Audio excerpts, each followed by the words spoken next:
You know that feeling when you're listening to someone who's learning a new language? And I mean, they're doing everything right. Their grammar is spot on, their vocabulary is fantastic, but something just feels a little off?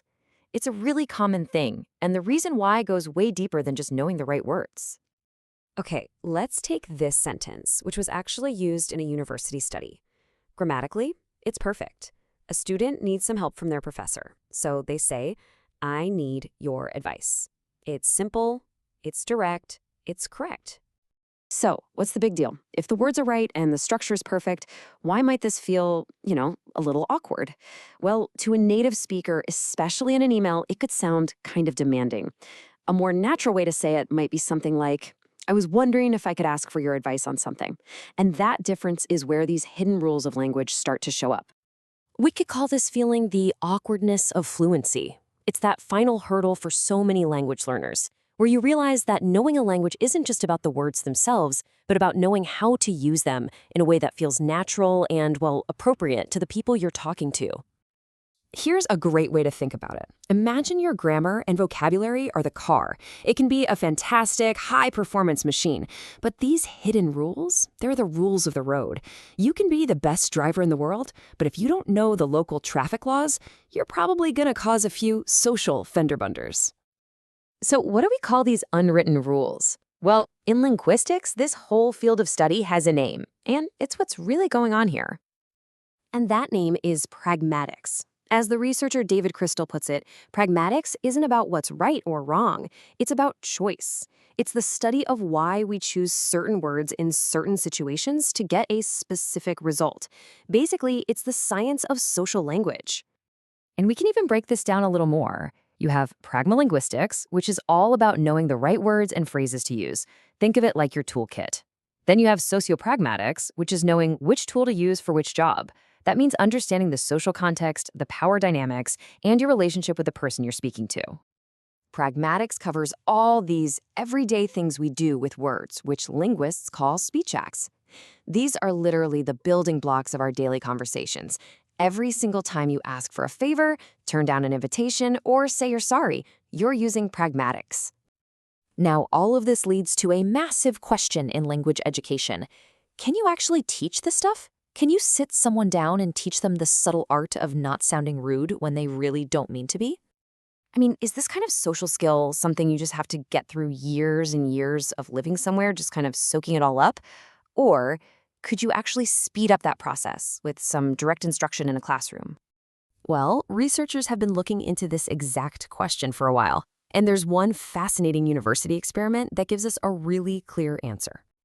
So, back in 2012, a master's thesis out of West Virginia University designed an experiment to find out once and for all if teaching pragmatics directly to ESL learners actually makes a difference. The setup was really simple, but so effective. They took two groups of adult ESL learners. One group, the experimental group, got 4 hours of specific instruction on the pragmatics of things like making requests and apologies. The other group, the comparison group, got the same amount of extra English class, just with no focus on pragmatics at all. And this is the really crucial part. The goal wasn't to give them a bunch of rigid rules. As the thesis says, it was about making them aware of the choices they had. It's not about saying you must always say this, but more like, okay, in this situation, here are a few options, and here's why you might pick one over the other. So, what happened? Well, the results were just incredibly clear. Take a look at this graph. The dotted line at the bottom, that's the comparison group, the one with no special instruction. And that solid line shooting upwards, that's the group that got the pragmatics lessons. I mean, just look at that. The experimental group's scores on the pragmatics test went through the roof, from the pre-test to the post-test. The other group, their scores basically stayed flat. The takeaway here is impossible to ignore. You absolutely can teach the hidden rules of language. It works. Okay, so we know it can be taught. That's huge. But how can language learners actually put this into practice themselves? How do you get from the theory in a classroom to a real-life conversation? A really great framework is to use SMART goals for your social language skills.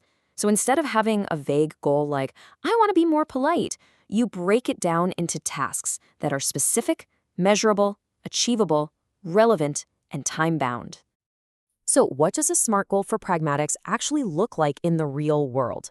It could be something as simple as, this week, I'm going to successfully order a meal at a restaurant, and that includes politely asking for the check. Or maybe I'm going to practice how to start and end a 5-minute chat with a classmate. These are real, tangible things you can actually practice and know if you succeeded. But there's one last piece to this whole puzzle. It's a concept from the linguist Stephen Krashen, and he called it the affective filter. He argued that negative emotions like anxiety, stress, or self-doubt, they create this sort of invisible wall that can actually block you from absorbing what you're trying to learn. And this is especially true for something like pragmatics. Why? Well, because practicing social rules means you might make a mistake, you might feel embarrassed. So lowering that affective filter, being in a space where you feel confident and safe enough to try, maybe mess up, and then learn from it without being judged, is just absolutely critical.